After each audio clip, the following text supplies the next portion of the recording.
Hello friends, welcome back to our channel. आज हम class 10th geography में chapter number 7 करने वाले हैं। That was lifeline of national economy. So let us start. Basically हमें इस चैप्टर में ट्रांसपोर्टेशन सिस्टम के बारे में पढ़ना है। अब मैं आपको बता दूं, ट्रांसपोर्ट सिस्टम 3 तरीके के होते हैं। लैंड, जो कि फर्दर 2 पार्ट्स में डिवाइडेड है, रोड एंड रेलवेज में। And next that was water transport, जो कि डिवाइडेड है रिवर और inland. And second part sea और ओशियन में। ठीक है, अब हम आते हैं थर्ड, एयरवेज में किस तरीके से ये है। एयरवेज में लाइक एरोप्लेन्स आ जाते हैं, ये सब आ जाते हैं, ये सब तो आपको पता ही होगा, राइट। नेक्स्ट अब हम आते हैं transport system in India. India में ट्रांसपोर्ट सिस्टम किस तरीके का है। तो बेसिकली इंडिया में जो है ट्रांसपोर्ट सिस्टम जो है वो 5 टाइप्स में है, road, rail, air, water and pipeline. जिसके अंदर हमारे आते हैं नेशनल हाईवे, जो कि 65,000 किलोमीटर लंबे हैं, जिनके पास 2% ऑफ टोटल रोड ये कवर करते हैं और इनके पास 40% ऑफ टोटल ट्रैफिक होता है। इसके साथ साथ नेशनल हाईवे हो गए। सेकेंड पार्ट है हमारे state highway, district highway, village road and border road. ये सारे जो है हमारे इंडियन ट्रांसपोर्ट सिस्टम में इंक्लूडेड हैं, राइट। अब हम पढ़ते हैं नेशनल हाईवे के बारे में कि नेशनल हाईवे आखिर होते क्या हैं। ठीक है, तो मैं आपको बता दूं, नेशनल हाईवे की जो होती है अपनी नेशनल इंपॉर्टेंस होती है। National highway having national importance. About अगर मैं उनकी लेंथ की बात करूं तो नेशनल हाईवे की लेंथ जो है वो 65,000 किलोमीटर है। ठीक है, अगर मैं रोड की बात करूं कि मतलब इंडिया में जो टोटल रोड है उसके हिसाब से नेशनल हाईवे कितने परसेंट है, तो इंडिया के टोटल रोड के हिसाब से national highway 2% of total road contribute करता है। ठीक है, इसके साथ साथ नेशनल हाईवे में जो है अगर आप ट्रैफिक की बात करें तो पूरी देश के ट्रैफिक के हिसाब से, रोड्स के हिसाब से देखें तो 40% टोटल ट्रैफिक ये कंटेन करते हैं। और इसके साथ साथ इन्हें कंस्ट्रक्ट और मेनटेन जो है CPWD करता है, जिसे हम बोलते हैं central public work department, right. ये क्या करते हैं, ये किन जगहों को कनेक्ट करते हैं, तो मैं आपको बता दूं, नेशनल हाईवे जो होते हैं स्टेट को स्टेट से कनेक्ट करते हैं। लाइक पंजाब को दिल्ली से कनेक्ट करते हैं, या फिर आप अदर एग्जांपल ले सकते हैं। ठीक है, यूपी को हिमाचल प्रदेश से, एटसेट्रा एटसेट्रा। नेक्स्ट अब हम आते हैं स्टेट हाईवे क्या होते हैं। स्टेट हाईवे जैसे कि मैंने बताया नेशनल हाईवे की नेशनल इंपॉर्टेंस होती है, तो स्टेट हाईवे की जो होती है अपनी स्टेट इंपॉर्टेंस होती है। स्टेट हाईवे की अगर मैं टोटल लेंथ की बात करूं तो उनकी टोटल लेंथ है 1,76,200 किलोमीटर। अगर मैं रोड की बात करूँ, टोटल रोड में वो कितना कंट्रीब्यूट करें तो वो 3% कंट्रीब्यूट करें। इन्हें कंस्ट्रक्ट और मेंटेन जो करता है वो PWD करता है, पब्लिक वर्क डिपार्टमेंट। आपने जैसे कि अब कहीं रोड हाईवे पे जा रहे होंगे तो आपने देखा भी होगा PWD लिखा हुआ होता है, इसका मतलब कि वो स्टेट हाईवे। ठीक है, स्टेट हाईवे किन जगहों को कनेक्ट करते हैं। स्टेट हाईवे जो है स्टेट कैपिटल को कुछ डिस्ट्रिक्ट हेडक्वार्टर्स या फिर डिस्ट्रिक्ट के अदर पार्ट से कनेक्ट करता है। आई होप समझ में आया होगा। अब इसके बाद जो है स्टेट हाईवे भी आपने पढ़ लिया, नेशनल हाईवे भी आपने पढ़ लिया। ये दोनों बहुत इंपॉर्टेंट है पेपर के लिहाज से। अब हम आते हैं बॉर्डर रोड पे। बॉर्डर रोड क्या होते हैं, ठीक है, तो बॉर्डर रोड की अगर मैं बात करूं तो ये बहुत ज़्यादा सेंसिटिव एरियाज़ में कंस्ट्रक्ट किए जाते हैं। This is constructed in very sensitive areas. ठीक है, सेंसिटिव एरियाज़ जैसे कि जहाँ पे आर्मी की इंपॉर्टेंस हो, मतलब लोकेशनल इंपॉर्टेंस हो। ठीक है, क्योंकि ये सेंसिटिव एरियाज़ में कंस्ट्रक्ट किए जाते हैं, इस वजह से इनकी जो रिस्पॉन्सिबिलिटी होती है वो सेंट्रल गवर्नमेंट के पास जाती है। इन्हें कंट्रोल कौन करता है, बॉर्डर रोड को जो है BRO, बॉर्डर रोड ऑर्गेनाइजेशन जो है कंट्रोल करती है। इसके साथ साथ बॉर्डर रोड क्योंकि बहुत ज़्यादा सेंसिटिव एरियाज़ में होते हैं तो इन्हें सिक्योरिटी की भी ज़रूरत होती है। तो इन्हें सिक्योरिटी कौन प्रोवाइड करता है, BSF, यानी बॉर्डर सिक्योरिटी फोर्स जो है बॉर्डर रोड को सिक्योरिटी प्रोवाइड करते हैं, राइट। तो ये बॉर्डर रोड जो होते हैं बेसिकली वहाँ पर होते हैं जहाँ पे आर्मी अपना पड़ाव नहीं डालती, वहाँ उस जगहों पे होती है। लाइक जम्मू कश्मीर में होगा ये। एक्सप्रेसवे पे आते हैं। एक्सप्रेसवे क्या होता है, एक्सप्रेसवे में जो होता है 4 to 6 लाइन रूट्स वाले रोड को हम एक्सप्रेसवे कहते हैं, यानी 4 से 6 लाइन की तरह जो है ना रोड्स आपस में इंटरकनेक्टेड हो, राइट। इसके साथ साथ अगर मैं एक्सप्रेसवे की बात करूँ तो इनकी इम्पोर्टेंस इस वजह से होती है कि ये बहुत ज़्यादा लॉन्ग डिस्टेंस ट्रैवल कर लेते हैं। ठीक है, और इसके साथ साथ ये इम्पॉर्टेंट इस वजह से भी होते हैं क्योंकि एक्सप्रेसवे में जो होता है ट्रैफिक बहुत जल्दी ख़त्म हो जाता है, क्योंकि 4 to 6 लाइन होती है तो ट्रैफिक बहुत जल्दी यहाँ पे मूव कर जाता है। ठीक है, और इसके साथ साथ यहाँ पे इनकी जो लेंथ है वो अबाउट 15,000 किलोमीटर। नेशनल हाईवे जो है 2000 और 2007 के बीच में बनाए गए हैं। ये 15,000 किलोमीटर जो है ये एक्सप्रेसवे की लेंथ दी गई है, ठीक है। तो एक्सप्रेसवे जैसे कि आपने देखा नहीं हो ग्रिड टाइप्स, 4 से 6 लाइनों का ग्रिड, इस शेप में होते हैं ये एक्सप्रेसवेज, ओके। अब हम आते हैं नेक्स्ट पे। अब जो मैं आपको पढ़ाने जा रही हूँ बहुत ज़्यादा इंपॉर्टेंट टॉपिक है, दैट वाज गोल्डन क्वाड्रिलेटरल। अब ये गोल्डन क्वाड्रिलेटरल क्या है? गोल्डन क्वाड्रिलेटरल जो है वो एक तरीके का, ये भी एक तरीके का रोड है, हाईवे है, जो कि किन स्टेट्स को कनेक्ट करता है? दिल्ली, मुंबई, चेन्नई और कोलकाता को कनेक्ट करता है। और अगर मैं इसकी लेंथ की बात करूँ गोल्डन क्वाड्रिलेटरल की, तो इसकी लेंथ जो है वो 5850 किलोमीटर्स है, ठीक है। ये बहुत इंपॉर्टेंट क्वेश्चन है, पेपर में ज़रूर पूछा जाता है। अब हम आते हैं नॉर्थ साउथ कॉरिडोर या फिर ईस्ट वेस्ट कॉरिडोर क्या होते हैं। अब आपने सुना होगा कि श्रीनगर को कन्याकुमारी से कनेक्ट करता है एक रोड, जिसे हम बोलते हैं नॉर्थ साउथ कॉरिडोर। और इसके साथ साथ असम सिलचर से पोरबंदर गुजरात तक जो एक रोड कनेक्ट करता है इन दोनों जगहों को, हम उन्हें बोलते हैं east west corridor, right. They are connected to Srinagar to Kanyakumari and Silchar Assam to Porbandar Gujarat, right. अब हम आते हैं इनकी जो टोटल लेंथ की अगर मैं बात करूं, तो इनकी टोटल लेंथ जो होती है वो 7300 किलोमीटर होती है, राइट। ये बेसिकली आपसे क्वेश्चन पेपर में किस तरीके से पूछे जाते हैं, इसमें दे दिया जाता है, एक नाम दे दिया जाता है, लाइक श्रीनगर से कहाँ तक कनेक्ट करता है नॉर्थ साउथ कॉरिडोर, तो आपको सिंपली आंसर दे देना है कि क्या कहाँ से कहाँ तक कनेक्ट करता है ये कन्याकुमारी, श्रीनगर से कन्याकुमारी। अब अगर मैं बात करूँ कि golden quadrilateral, north south corridor, east west corridor को हम सुपर हाईवेज कहते हैं, राइट। ये इंपॉर्टेंट पॉइंट याद रखिएगा। रूरल रोड क्या होते हैं? रूरल रोड क्या करते हैं? रूरल एरियाज को विलेजेस या फिर टाउन्स के से कनेक्ट करते हैं। अब प्रधानमंत्री ग्रामीण सड़क योजना कहती है कि हर एक गाँव जो है वो एक शहर से ज़रूर कनेक्ट होना चाहिए, ठीक है। ये हमारी प्रधानमंत्री ग्रामीण सड़क योजना कहती है। अब रूरल रोड को मेंटेन कौन करता है? ग्राम पंचायत जो है रूरल रोड को मेंटेन करते हैं। अब हम आते हैं डिस्ट्रिक्ट रोड पे। डिस्ट्रिक्ट रोड क्या होते हैं? डिस्ट्रिक्ट रोड जो है बेसिकली डिस्ट्रिक्ट हेडक्वार्टर को अदर प्लेसेस ऑफ डिस्ट्रिक्ट से कनेक्ट कर देते हैं, राइट। इसके साथ साथ इन्हें मेंटेन कौन करता है? डिस्ट्रिक्ट रोड को जो है जिला परिषद मेंटेन करते हैं। अब हम आते हैं क्वेश्चन पे, state the problem faced by road transport in India, यानी बेसिकली हमें इसके डिमेरिट्स बताने हैं, ठीक है। अगर मैं आपसे बात करूं कि रोड ट्रांसपोर्ट के डिमेरिट्स क्या हैं, जैसे कि आपने देखा होगा हमारे जो रोड्स होते हैं वो वहाँ पे बहुत ज़्यादा ट्रैफिक पाया जाता है, volume of traffic is very dense here, ठीक है। और इसके साथ साथ रोड जो होते हैं वो हाईली कंजेस्टेड, बहुत कम मात्रा में होते हैं सिटीज़ में, राइट। जैसे कि आपने देखा होगा सिटीज़ पे ट्रैफिक किस लिए लग जाता है? क्योंकि वहाँ पे रोड्स बहुत ज़्यादा कम होते हैं, राइट। नेक्स्ट, रेनी सीजन के दौरान क्या होता है? हर जगह कंक्रीट मेल्ट हो जाते हैं और गड्ढे पिट्स फाउंड होते हैं, जिसकी वजह से क्या होता है कि ट्रैफिक जैम हो जाता है। और बहुत ज़्यादा जो ब्रिजेस हैं, कल्वर्ट्स हैं, जो अभी के ज़माने में यूज़ हो रहे हैं, उनके ऊपर ट्रैफिक चल रहा है, वो बहुत ज़्यादा पुराने हो गए हैं और नैरो, वो खस्ता हालत हो गई है उनकी, तो इन्हें से चेंज करने की ज़रूरत है, राइट। अब हम आते हैं अपने नेक्स्ट क्वेश्चन पे, what are the merits of road transport. Road transport की खासियत क्या है? फर्स्ट तो ये है कि roadways are the most important mean of transport in India. India में रोडवेज को सबसे इम्पॉर्टेंट मीन्स ऑफ ट्रांसपोर्ट समझा जाता है। नेक्स्ट, इंडिया के पास जो है largest network of road transport, यानी इंडिया में जितने रोड्स पाए जाते हैं वो दुनिया में या एशिया में कहीं पर भी नहीं पाए जाते, ठीक है।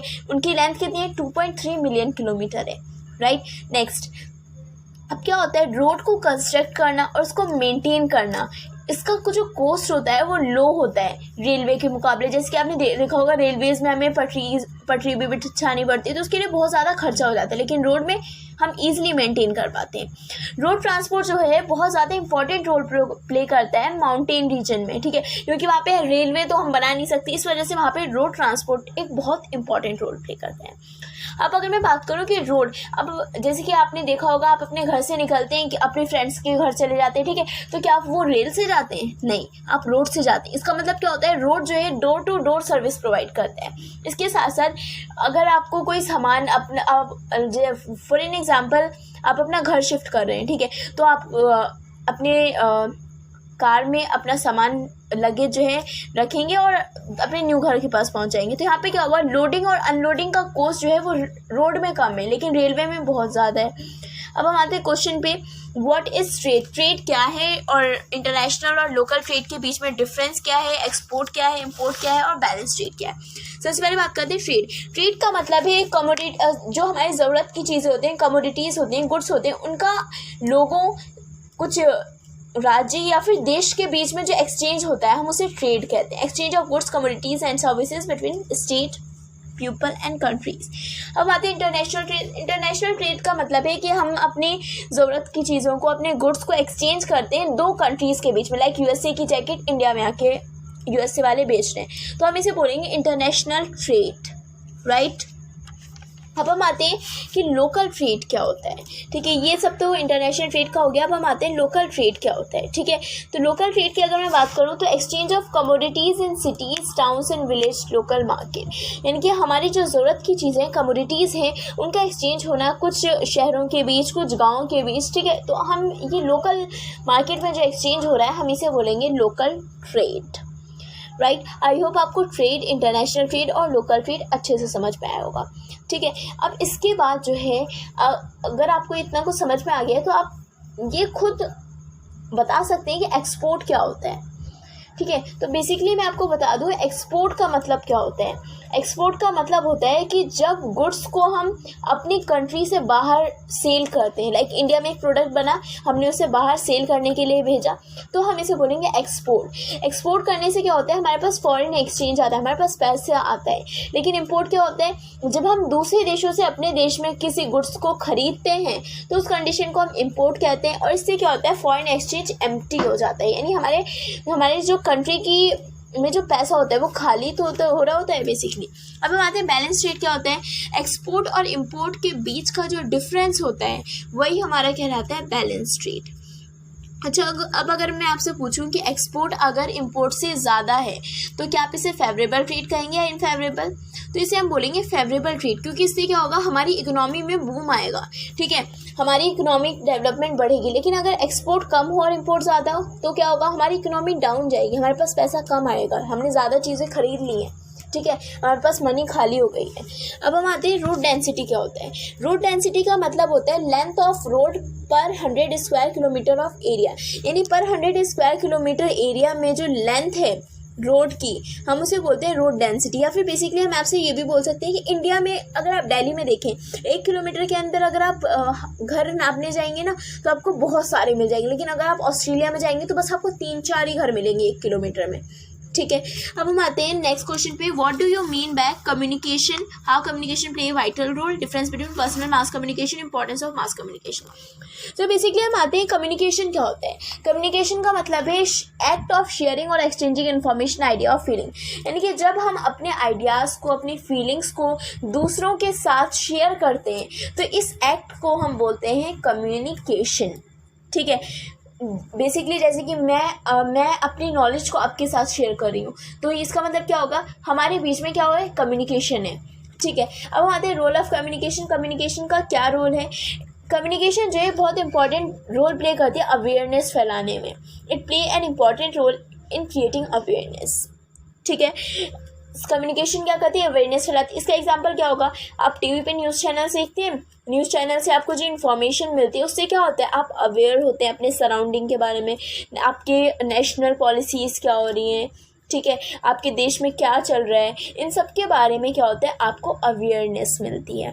अब अगर मैं कम्युनिकेशन के और इम्पॉर्टेंट रोल्स की बात करूँ तो कम्युनिकेशन की वजह से क्या होता है कि हमें अवेयर भी होते हैं और इंटरटेन भी होते हैं। अवेयर का तो मैंने आपको बता दिया, इंटरटेन कैसे, like newspaper, radio, TV, internet, इन सब से देख के हम कुछ मूवीज़ देख लेते हैं, कुछ पढ़ाई की चीज़ें देख लेते हैं, तो इस तरीके से हमारा इंटरटेनमेंट भी होता है, ठीक है। इसके साथ साथ कम्युनिकेशन जो है हमें नॉलेज प्रोवाइड करता है सोशल और इकोनॉमिक इश्यूज़ के बारे में, ठीक है, कि हमारे आसपास चल क्या रहा है इसके बारे में हमें नॉलेज प्रोवाइड करता है कम्युनिकेशन। जब तक आप किसी से अपने बातों को शेयर नहीं करेंगे आपको पता कैसे चलेगा कि आपके सराउंडिंग में हो क्या रहा है, ठीक है। अब हम आते हैं पर्सनल कम्युनिकेशन क्या होता है। पर्सनल कम्युनिकेशन का मतलब है कम्युनिकेशन, हम अपनी फीलिंग्स को तो शेयर करें लेकिन टू इंडिविजुअल्स के बीच में, ठीक है। इन जब हमने पर्सनल बातों को अपने किसी दोस्त से शेयर करें तो हम उसे बोलेंगे पर्सनल कम्युनिकेशन, ठीक है। कम्युनिकेशन तो होता है लेकिन 2 इंडिविजुअल्स के बीच होता है, और ये कम्युनिकेशन किस तरीके से होता है, पोस्टल एंड टेलीकॉम नेटवर्क के द्वारा होता है। अब हम आते हैं मास कम्युनिकेशन। मास कम्युनिकेशन का मतलब है हम अपनी आइडियाज़ को शेयर कर रहे हैं एक लार्जर सेक्शन ऑफ पीपल को। लाइक अगर अगर मैं एज ए टीचर अपने आप को एज्यूम करूँ, ठीक है, और आपका स्टूडेंट्स, तो क्या होगा, मैं बहुत सारे स्टूडेंट्स को ये नॉलेज दे रही हूँ, ठीक है, तो ये क्या हो जाएगा, मास कम्युनिकेशन हो जाएगा ये, ठीक है। मास कम्युनिकेशन हम किस किस तरीके से हम लार्जर सेक्शन ऑफ पीपल को अपनी इंफॉर्मेशन दे सकते हैं, किस तरीके से, दैट वाज प्रेस हो गया, मीडिया हो गया, न्यूज़पेपर हो गया, टीवी हो गया, रेडियो हो गया, इंटरनेट हो गया। ये आजकल बहुत ज़्यादा कॉमन चीज़ें हो गई हैं। लाइक हम न्यूज़पेपर में कुछ आर्टिकल दे देते हैं, इससे क्या होता है कि इससे इंफॉर्मेशन जो है फैल जाती है। मीडिया क्या हो गया, न्यूज़ देखते हैं आप, ठीक है, न्यूज़ में जो भी इंफॉर्मेशन दी जाती है उससे आपको नॉलेज मिलती है। इंटरनेट तो अब बहुत बड़ा वास्ट कम्युनिकेशन का मेथड बन गया है। लाइक FB हो गया, उसमें जो है हम अपनी इम्पोर्टेंट इन्फो को आपके साथ शेयर कर सकते हैं। अब हम आते हैं इंपॉर्टेंस ऑफ मास कम्युनिकेशन ज़रूरी क्यों है, ठीक है। तो मैं आपको बता दूं, मास कम्युनिकेशन इसलिए ज़रूरी है क्योंकि ये जो है हमें अवेयरनेस देता है, ये जो है हमें इंटरटेनमेंट प्रोवाइड करता है, ये जो है हमें नेशनल पॉलिसीज़ के बारे में अवेयरनेस देता है, ठीक है। इसमें जो प्रोग्राम प्रोवाइड किए जाते हैं वो नेशनल, रीजनल और लोकल लैंग्वेजेस में फारे प्रोग्राम्स प्रोवाइड किए जाते हैं, ठीक है। और इसके साथ साथ क्या होता है, ये बहुत सारे सेक्शन ऑफ पीपल को हेल्प करता है। एग्जांपल क्या हो जाएगा, लाइक फार्मर्स को किस तरीके से हेल्प करता है मास कम्युनिकेशन।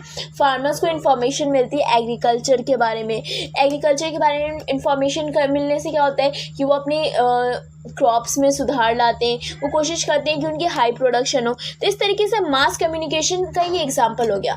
और अगर आपको फिर भी नहीं समझ में आया तो आपको पता होगा कि DD किसान नाम का एक चैनल आता है, वो क्या करता है, किसानों को इन्फॉर्मेशन देता है कि आपको किस तरीके के फर्टिलाइज़र यूज़ करने चाहिए, किस तरीके के सॉइल का इस्तेमाल करना चाहिए, ठीक है। तो ये सब आते हैं हमारे मास कम्युनिकेशन के अंदर। अब हम आते हैं क्वेश्चन पे, how railway transport is less useful for road transport, यानी रोड ट्रांसपोर्ट के हिसाब से रेलवे लेस यूज़फुल क्यों है।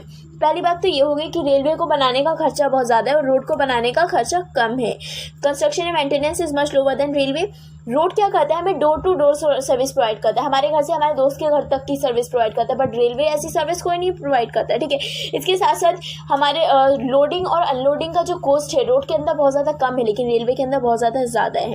रोड जो है पोर्ट्स, मार्केट, ट्रेडिंग सेंटर और इसके साथ साथ रेलवे स्टेशन और विलेज के बीच में भी लिंक प्रोवाइड करता है, बट रेलवे ऐसा कोई काम नहीं करता है। ये port, market and trading centre, rail as well as village, towns, cities, इन सब के बीच में एक साथ कोई लिंक प्रोवाइड नहीं करता है, ठीक है। रोड ट्रांसपोर्ट जो है फीडर है। अब हम आते हैं इंपॉर्टेंस ऑफ रेलवेज पे, यानी रेलवे की खास बात क्या है, राइट। तो फर्स्ट जो थिंग आती है कि रेलवे इंपॉर्टेंट क्यों है। रेलवे ट्रांसपोर्टेशन सिस्टम के लिए इंपॉर्टेंट है, राइट। यहाँ पे हम ट्रांसपोर्ट का जो है बहुत इंपॉर्टेंट मीन्स ऑफ ट्रांसपोर्ट है ये, राइट। इसके साथ साथ बड़ी से बड़ी डिस्टेंस को, लॉन्ग डिस्टेंस को जो है हम इजीली ट्रैवल कर पाते हैं, it is suitable for long distance. और इसके साथ साथ ये जो है इंपॉर्टेंट रोल प्ले करते हैं नेशनल इंटीग्रेशन में, यानी नेशनल इंटीग्रेशन को यूनाइट करने में एक बहुत इंपॉर्टेंट रोल प्ले करता है। इसका मतलब क्या हो गया, इसका मतलब हो गया लाइक कश्मीर से आपको कन्याकुमारी जाना है तो बहुत ईजिली आप रेलवे का सहारा ले सकते हैं। इसके साथ साथ ये लार्जेस्ट पब्लिक सेक्टर है जो कि कंट्री में हो रहा है। ये क्या करता है, लोगों की इकोनॉमिक लाइफ को बाइंड करता है, जिससे कि इकोनॉमिक डेवलपमेंट होती है। आप खुद समझिए कि अगर आप रेलवे में ट्रैवल करते हैं, सामान का इधर से उधर जाना, इंपोर्ट होना, एक्सपोर्ट होना, इससे क्या होता है, लोगों की इकोनॉमिक डेवलपमेंट होती है। इसके साथ साथ ये इंपॉर्टेंट एक्टिविटीज़ में भी हेल्प करता है, लाइक बिजनेस हो गया, तीर्थ यात्रा हो गई, इन सब में इसका बहुत इंपॉर्टेंट रोल है। अब हम आते हैं demerit of railway. Basically railway का नुकसान क्या है, नुकसान भी होते हैं like maintenance and constructing amount जो है रेलवे को बनाने में जो लगता है अमाउंट, वो बहुत ज़्यादा हाई लगता है। इसके साथ साथ रेलवे में बहुत सारे ऐसे पैसेंजर्स होते हैं जो कि बिना टिकट के चढ़ जाते हैं, इससे क्या होता है कि रेवेन्यू का लॉस होता है। और इसके साथ साथ बहुत सारे केसेस देखे जाते हैं रेलवे में, थेफ्ट के, रॉबरी के, चोरी वोरी के केसेस देखे जाते हैं। इसके साथ साथ लोग क्या करते हैं, बिना फालतू का चेन खींच देते हैं। चेन खींचने की वजह से क्या होता है, ट्रेन रुक जाती है और ट्रेन डिले हो जाती है और लोगों को बहुत ज़्यादा हैवी लॉसेस का सामना करना पड़ता है। इसके साथ साथ अनहाइजीनिक कंडीशन जो है रेलवे में पाई जाती है, यानी गंदगी पाई जाती है। और इसके साथ साथ corruption by department create a lots of problem too, यानी कि डिपार्टमेंट क्या करता है, करप्शन करता है, लोगों को जितने लोगों की रिक्वायरमेंट है रेलवे को, उससे ज़्यादा लोगों को टिकट दे देता है, दैट इज़ वाई। और कुछ पैसेंजर्स क्या करते हैं कि एक से ज़्यादा पैसेंजर एक टाइम पर ट्रैवल कर लेते हैं, ये भी एक डीमेरिट हो गया। अब हम आते हैं why transport transportation and communication called lifeline of Indian economy. अब हम आते हैं ट्रांसपोर्टेशन और कम्युनिकेशन को हम ऐसे क्यों कहते हैं। With the development of science and technology the world has been shrinked into a net in global village. क्या हुआ कि साइंस एंड टेक्नोलॉजी में जैसे जैसे डेवलपमेंट आने लगा, हमारे क्या हुआ, ग्लोबल विलेज में पूरा जो वर्ल्ड है वो एक ग्लोबल विलेज में कन्वर्ट हो गया। इसमें क्या हो गया, फास्ट एंड कन्वीनियंट ट्रांसपोर्ट ने जो है एक देश को दूसरे देश से जोड़ दिया है, राइट। डिफरेंट कंट्रीज जो हैं जो कि जोग्राफिकली फार है, लाइक अमेरिका हो गया, इंडिया हो गया, लेकिन वो अब ईजिली ट्रेड रिलेशनशिप में इंगेज हो रही हैं, ठीक है। द डेवलप नेशन, जो भी डेवलप नेशन होते हैं वर्ल्ड के, वो ये फोकस करते हैं कि वो अच्छा और फास्ट कम्युनिकेशन और ट्रांसपोर्ट सिस्टम बनाए, जिससे कि इम्पोर्ट एंड एक्सपोर्ट्स वो थिंग्स का आसानी से कर पाएँ।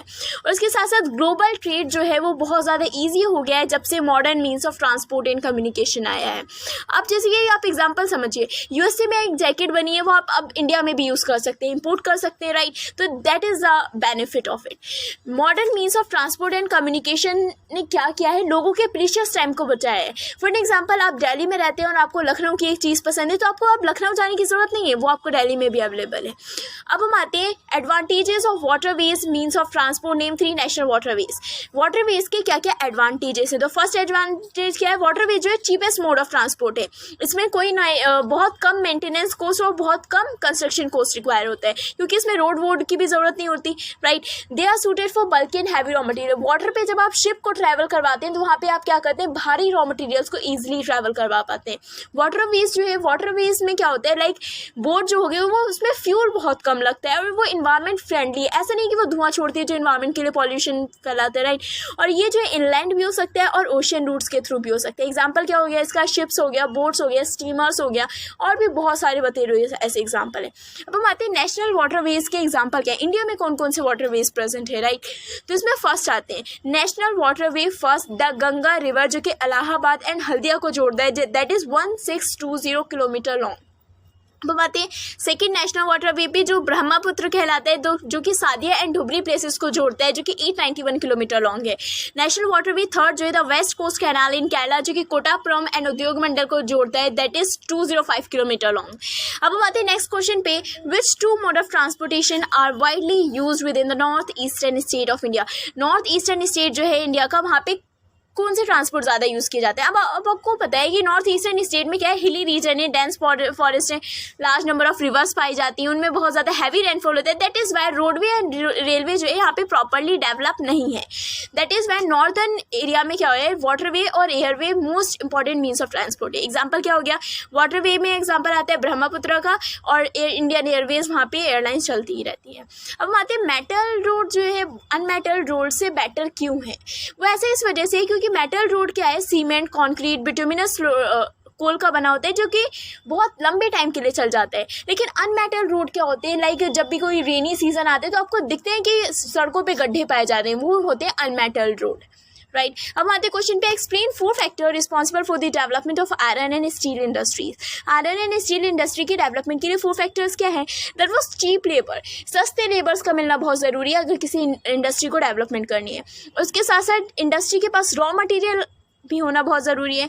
इसके साथ साथ फॉरेन डायरेक्ट इन्वेस्टमेंट, FDI, अगर कोई बाहर की कंट्री आपके बिजनेस में इन्वेस्ट करती है, दैट इज़, तो आप समझ लीजिए, आप श्योर हो जाइए कि आपकी डेवलपमेंट होने वाली है। और इसके साथ साथ आपने जो अपनी इंडस्ट्री सेटअप की है वो आपको ये इंश्योर करना चाहिए कि वो मार्केट के क्लोज हो, राइट। अब आते हैं एयरवेज ट्रांसपोर्ट के मेरिट्स क्या है, ठीक है। मेरिट ये है कि फास्टेस्ट एंड कंफर्टेबल, बहुत जल्दी हम एक प्लेस से दूसरे प्लेस में पहुंच जाते हैं और बहुत कंफर्टेबल होता है ये, ठीक है। ये क्या करते हैं, ज्योग्राफिकल बाउंड्रीज को बहुत इजीली क्रॉस कर लेता है, सीज हो या फिर ओशियन हो, कुछ भी हो, इजीली क्रॉस कर लेता है, ठीक है। और ये जो है हाई माउंटेन्स हो गए, डेजर्ट हो गए, जिनकी difficulty road and railway face करते हैं, ये सारी डिफ़िकल्टीज फेस नहीं करता। ये 2 कंट्रीज़ के बीच का टाइम कंज्यूम करता है और ये वाइटल रोल प्ले करता है नेचुरल डिज़ास्टर में। जब बाढ़ या फिर अर्थक्वेक आ जाती है तो क्या होता है कि एरोप्लेन से ही लोग जाते हैं रेस्क्यू ऑपरेशंस में लोगों को बचाने के लिए, ठीक है। तो नेक्स्ट पॉइंट हो गया, ये रेस्क्यू ऑपरेशन में भी हेल्पफुल है। इसके साथ साथ इसका सिर्फ एक डिमेरिट है, वो ये है कि ये बहुत ज़्यादा कॉस्टली है, हर कोई इसे अफोर्ड नहीं कर सकता। और इसके साथ साथ जब कोई नेचुरल फिनोमिना आ जाता है तो फ्लाइट्स डिले कर दी जाती हैं या फिर कैंसिल कर दी जाती हैं, ठीक है। तो ये थोड़ा सा आपको डिमेरिट लग रहा होगा। अब हम आते हैं पाइपलाइंस के मेरिट्स क्या हैं, ठीक है। पाइपलाइंस यूज़ करते हैं हम crude oil, petroleum product, natural gas को एक फील्ड से दूसरे फील्ड में ट्रांसफ़र करने के लिए, ठीक है। लाइक अभी तो गैस की भी पाइपलाइन होने लगी है, ठीक है। इसमें क्या होता है, सॉलिड को हम ईजिली ट्रांसपोर्ट कर सकते हैं, सॉलिड को लिक्विड में कन्वर्ट कर लो, फिर पाइपलाइन के थ्रू ट्रांसपोर्ट कर दो। इसके साथ साथ पाइपलाइन जो है most convenient than shipping yard, shipping yard से ज़्यादा कन्वीनियंट है पाइपलाइन, बिकॉज क्या होता है इसमें टाइम बचता है, राइट। और इसके साथ साथ पाइपलाइन का जो कॉस्ट पाइपलाइन बिछाने का वो हाई है, लेकिन फर्दर कॉस्ट ऑफ ट्रांसपोर्टेशन जो है ये इससे हमें बचाता है। लाइक आपको कार हो गई, कार से कोई सामान भेजते हैं आप, तो उसमें पैसे लग जाते हैं बार बार सामान भेजने में, लेकिन एक बार पाइपलाइन भेज गए तो आपको पैसे से फ्री हो जाते हैं। अब हम आते हैं सम इम्पॉर्टेंट पाइपलाइंस के बारे में। Oil field Assam to Kanpur में एक पाइपलाइन है जो बहुत इंपॉर्टेंट है, आपसे पेपर में पूछ सकते हैं। और इसके साथ साथ सलाया से जालंधर पंजाब में भी एक पाइपलाइन है। और इसके साथ साथ गुजरात हजारिया टू जगदीशपुर यूपी में भी एक पाइपलाइन बिछी हुई है। अब आते हैं personal return communication and telecom network के बारे में जानते हैं, राइट। पर्सनल रिटर्न कम्युनिकेशन क्या होता है, तो सबसे पहली बात है कि ये जो है इसे हैंडल कौन करता है, इसे इंडियन पोस्टल नेटवर्क हैंडल करता है पर्सनल रिटर्न कम्युनिकेशन को। लाइक आप खत लिखते हैं ना, तो आप पोस्ट ऑफिस में जाते हैं और दे देते हैं अपना, ठीक है। इसमें क्या होता है, कार्ड्स और एनवेलप को फर्स्ट क्लास मेल में डाला जाता है, और फर्स्ट क्लास मेल को जो एयर लिफ्ट करते हैं यानी एरोप्लेन्स के द्वारा भिजवाए जाते हैं।